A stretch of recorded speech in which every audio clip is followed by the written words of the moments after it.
Hi everyone.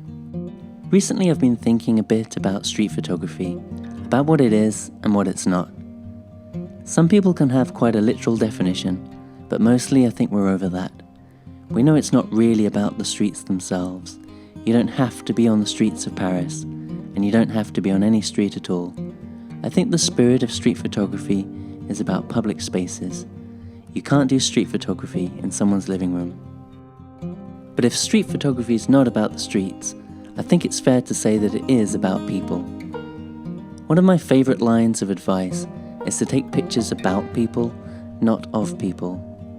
William Eggleston took photographs of parked cars and advertising signs that seemed to speak more interestingly about us humans than so many dull traditional portraits could. So partly with Bill in mind, I started to think about my own pictures and put together a collection of my favourite street photos that don't include people. I'm not the bravest, in-your-face street photographer at the best of times. I'd perhaps like to do more of that at some point, but right now I'm more distant. One of my biggest inspirations is Edward Hopper. I love his detached style. If he had been a photographer, his subjects would play out their loneliness and fears, undisturbed by a lens or a flash in the face. His characters are like little toy figures depicting complex moments in beautifully lit settings. Sometimes he removes the characters and we're left with just the stage. A street scene of shops or houses becomes a kind of empty dollhouse.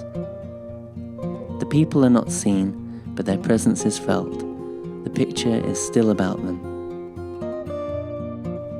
So you don't have to photograph the characters directly. You can just photograph the stage, or even just little parts of it.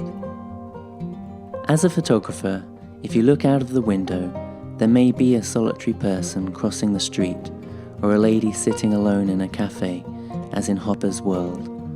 But what if the artist looks out and there's no one there? What might have been about the subject's loneliness can become about the artist and their own feelings. The photographer is always the unseen narrator. Imagine everything you see or feel in a photograph, prefaced by, "I was here, this is what I saw, and this is how I felt."